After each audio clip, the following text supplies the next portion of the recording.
एक समय की बात है, जंगल के पास और गांव से थोड़ी दूर गज्जा नाम का एक डोंगी बाबा रहता था। वह दिन रात सोता रहता था और कभी कभार अपने पेट के लिए गांव में भिक्षा मांगने चला जाता था।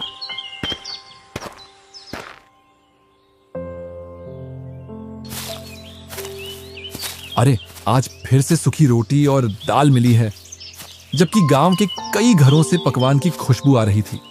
गांव वाले कभी साधु संत का सत्कार करना नहीं जानते। ऐसे ही गुनगुनाते हुए गज्जा अपनी कोठरी के पास पहुंच जाता है। वहीं रूखी सूखी रोटी खाकर वह सो जाता है।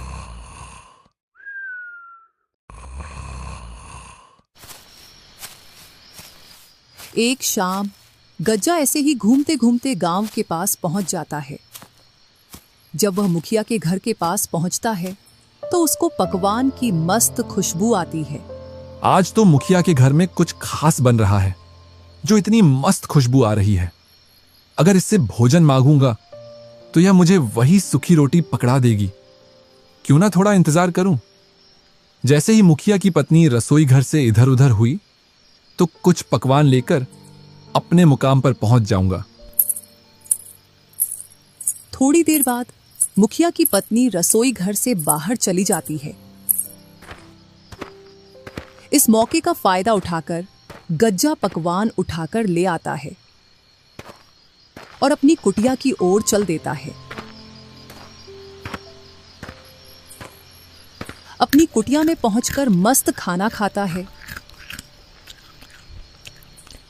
और बोलता है, जो चोरी के भोजन में स्वाद होता है वह किसी और भोजन में नहीं होता।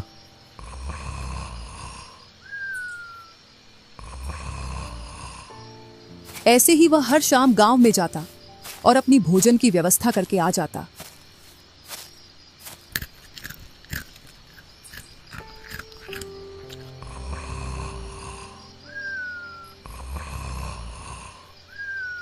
अब गज्जा का रोज का यही काम हो गया था। रोज रात में गांव में जाना, खाना चोरी करके लाना, अपनी कुटिया में लाकर खाना और दिन भर सोना।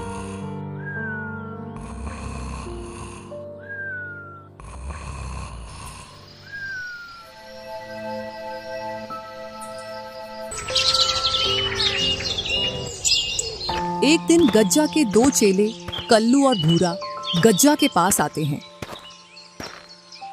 अरे यार भूरा, गुरुजी को देख, दिन भर और रात भर मस्त सोते रहते हैं। अभी तो ये फेरी पर भी नहीं जाते। पता नहीं अब क्या खाते हैं या कोई सा मंत्र इनके हाथ लग गया है जिससे इनको भूख नहीं लगती। ऐसा लगता है जैसे रोज पकवान खा रहे हों। यही तो मैं तुमसे कहना चाहता था, फिर मुझसे पहले तुमने बोल दिया। यही तो मेरी समझ में नहीं आ रहा। अब गुरुजी फेरी भी नहीं कर रहे। पता नहीं कौन सा मंत्र मिल गया जो अब इनको भूख नहीं लगती। भूरा, इसका पता तो हमको गुरुजी से ही मिलेगा। चल गुरुजी से पूछते हैं। इधर गज्जा घोड़े बेचकर सो रहा था। कल्लू और भूरा ने गज्जा को जोर से हिलाया, तब जाकर गज्जा की नींद खुली। अरे भाई कल्लू और भूरा, तुमने मुझे गहरी नींद से क्यों जगाया? गुरुजी को हम दोनों की तरफ से प्रणाम। हाँ प्रणाम। बताओ, तुमने मुझे क्यों जगाया है? गुरुजी, एक बात बताओ, आप दिन भर सोते रहते हो और रात के समय में कोई भी गांव वाले घर से बाहर नहीं निकलते जिससे कि तुम भिक्षा मांग लाओ। गुरुजी, हम दोनों इसी बात को लेकर चिंतित हैं कि आप बिना खाए पिए इतना दिनों तक कैसे जीवित हैं। तो आप खाते क्या हो? हमारी समझ में ये बात नहीं आ रही है। तुम दोनों को तो पता है मैं कितना ध्यान में लीन रहता हूं। बस उसी का फल है कि मैं अब अपनी सिद्धि के द्वारा अपने शरीर पर कंट्रोल रख सकता हूं। यही कारण है कि अब मुझको दिव्य शक्तियां प्राप्त हो गई हैं और अब मुझको भूख भी नहीं लगती है। तुमको लगता है कि मैं सारे दिन सोता रहता हूं, जबकि मैं सोता नहीं हूं। जमीन पर लेटकर अपनी आंखें बंद करके ध्यान में लीन रहता हूं। माफ करना गुरुजी, हम तो आपके पास कुछ और ही सोच कर आए थे, पर आप तो और कुछ ही निकले। आप अपने ध्यान में लगे रहो। हमको तो ज्ञान प्राप्त हुआ नहीं, हमको तो अब मेहनत करके जीवन का गुजारा करना पड़ेगा। ठीक है मेरे शिष्यों, अब मेरा ध्यान में लीन होने का समय हो गया है। तुम जाओ और मुझे परमात्मा में लीन होने दो। भूरा और कल्लू वहां से चले जाते हैं। इधर गज्जा अपनी नींद में व्यस्त हो जाता है। अरे यार भूरा, तुझको गुरुजी की बातों में कितनी सच्चाई नजर आती है। कल्लू यार, हो सकता है गज्जा को ज्ञान प्राप्त हो गया हो। वैसे तो वर्षों से गुरुजी बना बैठा है, क्या पता उसने कोई सिद्धि प्राप्त कर ली हो। कुछ भी हो भूरा, लेकिन मुझको यह बात हजम नहीं हो रही है कि उस गज्जा को सिद्धि प्राप्त हो सकती है। तूने देखा नहीं था वो किस तरीके से अपने शिष्यों के साथ बदतमीजी से पेश आता था। हाँ भाई, बात तो ठीक कह रहा है। उसने एक दिन गांव के रमेश की लड़की छेड़ दी थी जब वो उसके पास शिक्षा लेने आई थी। कुछ तो गड़बड़ है, इस गुरुजी पर निगाह रखना पड़ेगा। हाँ भाई, हम गुरुजी पर कुछ दिनों के लिए निगाह रखें, फिर हमको पता चल जाएगा कि वो क्या खाता है और क्या पीता है और उसको सिद्धि प्राप्त हुई है या नहीं। हाँ भूरा, तुम बिल्कुल सही बोलते हो। हम गज्जा पर कल से ही निगाह गड़ाकर उसकी निगरानी करेंगे, तभी उसकी सच्चाई का पता लगेगा। अच्छा हुआ उन दोनों कमीनों को मैंने मूर्ख बनाकर भेज दिया। अगर मेरी सच्चाई जान जाते तो ये मुझसे पहले गांव में पहुंच जाते और जिस भी घर में पकवान बनती तो वह चोरी करके ले आते या फिर गांव वालों के सामने मेरा भांडा फोड़ देते।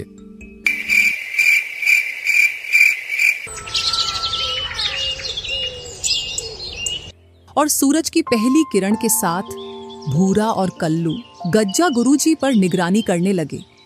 आज तो गांव में किसी के घर मालपुआ मिल जाए तो खाने में मजा ही आ जाएगा। बहुत दिनों से मालपुआ नहीं खाए। भूरा, वो देखो, गुरुजी जाग गए हैं और खुद से ही बातें कर रहे हैं। पता नहीं क्या बातें कर रहे हैं, सुनाई तो यहां तक नहीं दे रहा है। कोई बात नहीं है कल्लू, सुनाई नहीं दे रहा तो क्या हुआ, गुरुजी तो हमको दिखाई दे रहे हैं। जो कुछ बातें कर रहे हैं उसके हिसाब से आगे कुछ करेंगे, तभी हम उनका पीछा करेंगे। करने दो, क्या बातें कर रहे हैं अपने आप से। कल्लू और भूरा को सुबह से दोपहर हो जाती है। अरे भाई भूरा, देख, सुबह से दोपहर हो गई। गुरुजी यहां से तो कहीं भी नहीं गए हैं और एक बार कुठरिया में जाकर फिर से पेड़ के नीचे आकर दोबारा सो गए। कल्लू, तू जाने की तो छोड़, एक बार से दूसरी बार वे खड़े भी नहीं हुए।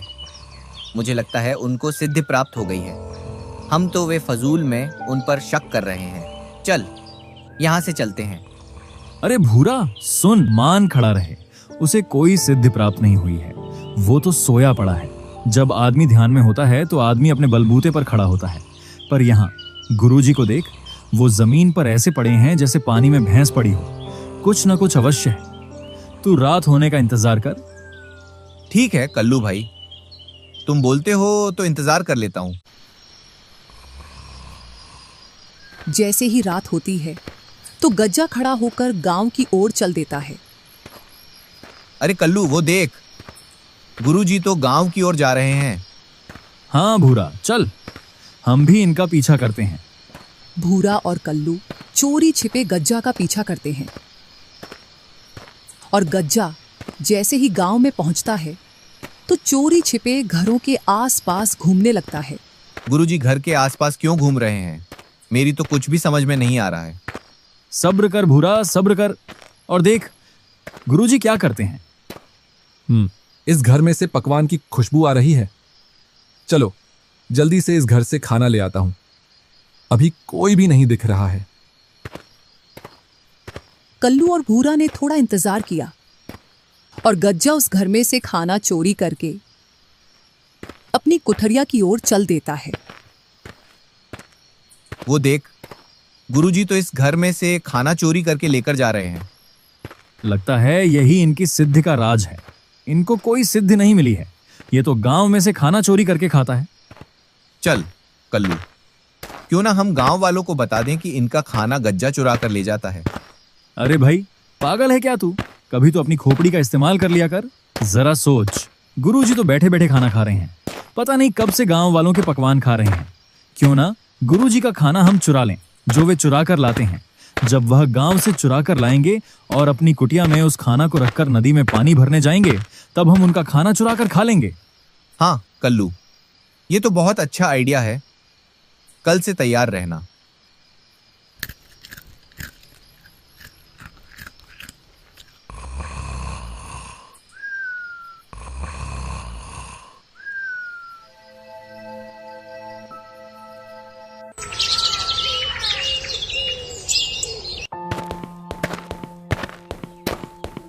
चल गज्जा, तेरी ड्यूटी का समय हो गया।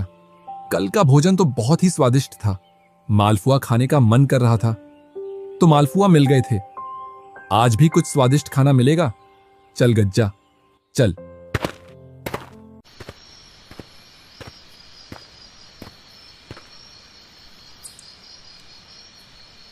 और गज्जा गांव से खाना चोरी करके लाकर अपनी कुठरिया में रख देता है। फिर अपना कमंडल लेकर नदी की ओर पानी भरने के लिए चल देता है।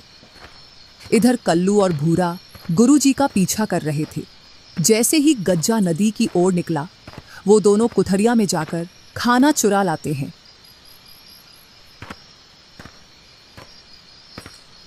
और दोनों जंगल में जाकर उस खाना को खाते हैं। अरे, मेरी पकवान कहाँ गई? आज तो मैंने बड़ी ही स्वादिष्ट पकवान बनाई थी। हाँ जी, सुनते हो? हाँ, भाग्यवान, क्या हुआ?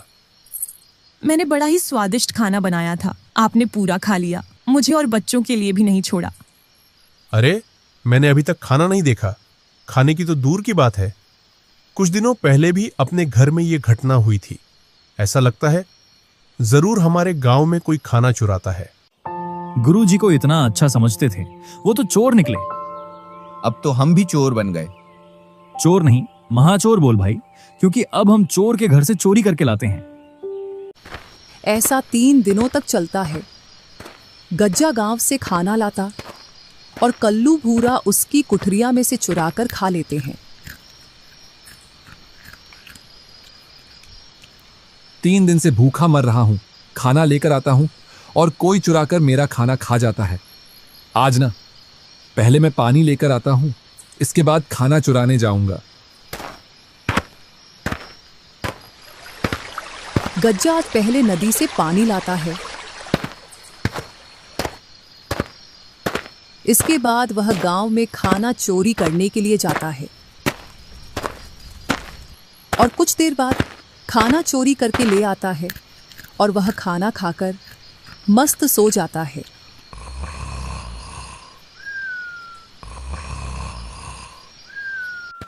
इधर गांव में इस बात का पता लग जाता है कि गांव में कोई खाना चुराता है। विशेषकर उस घर में खाना की चोरी होती है जिस घर में कुछ पकवान बना हो। उधर कल्लू और भूरा की 2 दिनों से दाल गल नहीं पा रही थी, तो दोनों सलाह बनाते हैं। यार भाई, कुछ तो करना पड़ेगा, नहीं तो मुफ्त का खाना नहीं मिल पाएगा। मेरे पास एक आइडिया है। क्यों ना हम गुरुजी को गांव वालों की आवाज से डराएं, जिससे गुरुजी अपना खाना छोड़कर अपनी कुटिया में चला जाएगा। रोज रात की तरह गज्जा गांव से खाना लेकर आ रहा था, तो कल्लू और भूरा उसका पीछा करते हुए कल्लू मुखिया की आवाज में बोला, अरे हरिया, तुमने उस खाना चोर को इसी रास्ते से जाते हुए देखा है ना? हाँ मालिक, खाने की खुशबू आ रही है। लगता है चोर यहीं कहीं आसपास है। इतना सुन गज्जा के रोंगटे खड़े हो गए। वह अपने मन में सोचता है, इस खाने को मैं इन झाड़ियों में छिपा देता हूं, जिससे यह मुखिया और उसका नौकर यहां से निकल जाए। गज्जा उस खाना को झाड़ियों में छिपाकर वहां से कुटिया की ओर चला जाता है। कल्लू, अपना आइडिया तो काम कर गया। ले भाई, जी भर के खाना खा। जल्दी खाना खाकर निकल चलो यहां से, नहीं तो गुरुजी आ जाएंगे।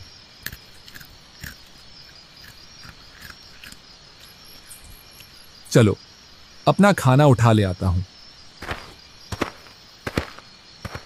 जब गज्जा वापस झाड़ियों में आकर देखता है तो उसको झाड़ियों में कुछ नहीं मिलता। जरूर मेरे साथ कोई खेल खेल रहा है। कहीं कल्लू और भूरा तो नहीं, क्योंकि वे दोनों ही सबसे बड़े शैतान हैं।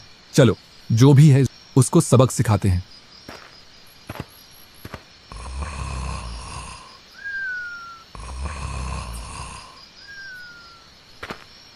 दूसरी रात जब गज्जा खाना चुरा कर आ रहा था, फिर से कल्लू और भूरा ने गांव वालों की आवाज निकालकर गुरुजी को डराया और गज्जा फिर से खाना को झाड़ियों में छिपाकर। चलो, उस पेड़ के पीछे छिपकर देखता हूं कौन मेरे खाना को चुराता है। थोड़ी देर बाद गज्जा देखता है तो उसका मुंह खुला का खुला रह जाता है और वह बोलता है, कल्लू और भूरा, मैं बताता हूं गुरु क्या होता है।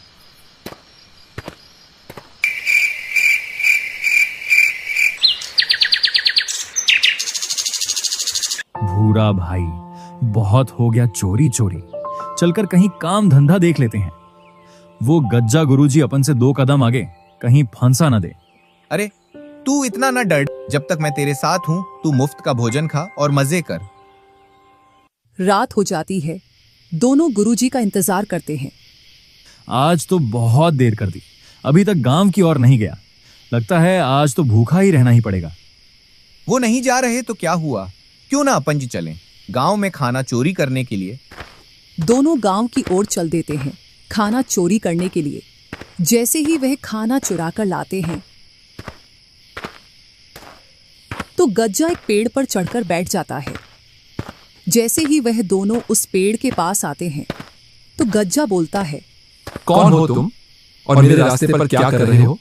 हम तो अपने अपने घर जा रहे हैं, और तुम कौन होते हमसे पूछने वाले? यह जंगल मेरा है और मैं इस जंगल का भूत राजा हूं। इतना सुन दोनों के रोंगटे खड़े हो जाते हैं, क्योंकि गांव वालों के मुंह से उन्होंने ऐसी कहानियां सुन रखी थी जो जंगल में भूतों के बारे में थी। क्या सोच रहे हो? अगर तुम्हें अपनी जान प्यारी है तो तुम्हारे पास जो सामान है उसे यहीं रख दो। मैंने तुमसे सुबह बोला था, ये चोरी छपाटी छोड़कर अपना कुछ काम धंधा देख ले। ले, अब इस भूत से लड़ ले। मुझे क्या मालूम था आज यह आ जाएगा। इतने दिनों से तो कोई नहीं आ रहा था। अगर तुम दोनों मेरी बात मानोगे तो मैं तुम्हारी जान बख्श दूंगा, और अगर तुम ऐसे ही झगड़ा करोगे तो मैं तुम दोनों को यहीं मार दूंगा।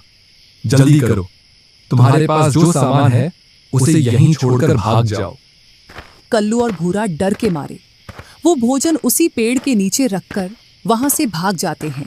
उन दोनों के वहां से भाग जाने के बाद गज्जा नीचे उतरकर खूब भोजन करता है और अपनी कुटिया में जाकर सो जाता है।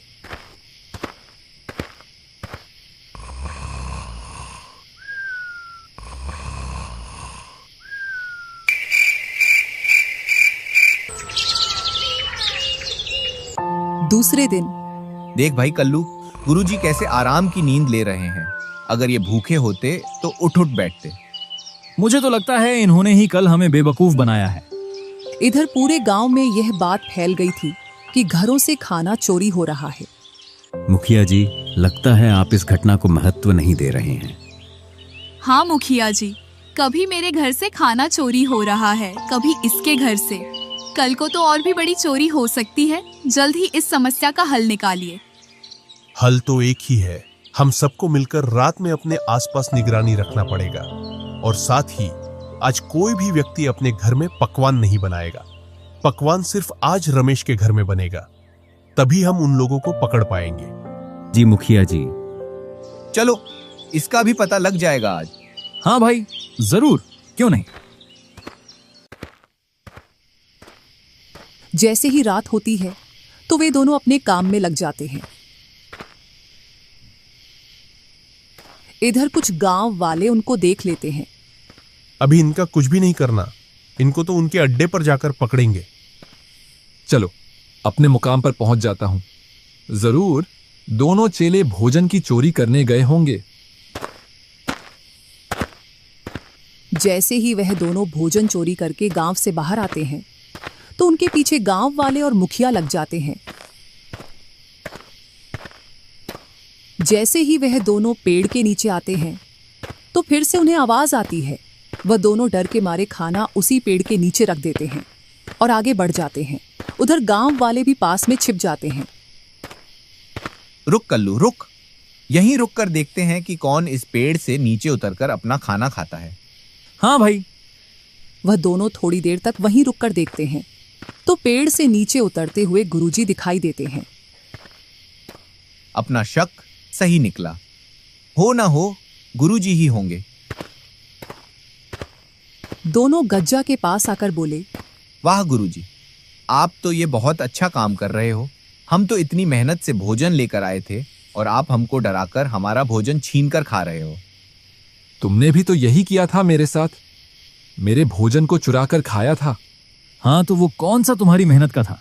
तुम भी तो गांव से चुरा कर लाते थे। बस करो तुम दोनों, वरना मैं सभी गांव वालों को बता दूंगा कि तुम गांव से भोजन चुरा कर लाते हो। हाँ बता दो, हम भी बता देंगे कि जो पहले गुरु ने किया वही उनके चेलों ने किया। इतने में ही मुखिया और गांव वाले वहां आ जाते हैं और मुखिया बोलता है, हम ही आपके पास आ गए और हमें बताने की जरूरत नहीं है कि पहले कैसे गुरु हमारे भोजन को चुराता था और फिर बाद में कैसे उसके चेले भी हमारा भोजन चुराने लगे और गुरु और चेले एक दूसरे का भोजन चुराने लगे। अरे इतनी हेरा फेरी से कौन चोरी करता है? इसके लिए तो हमारे पास एक ही शब्द है, गुरु, चोर, चेला, महाचोर। चलो, तुम तीनों को सजा मिलेगी। पकड़ लो इनको और ले चलो गांव में, इन तीनों को।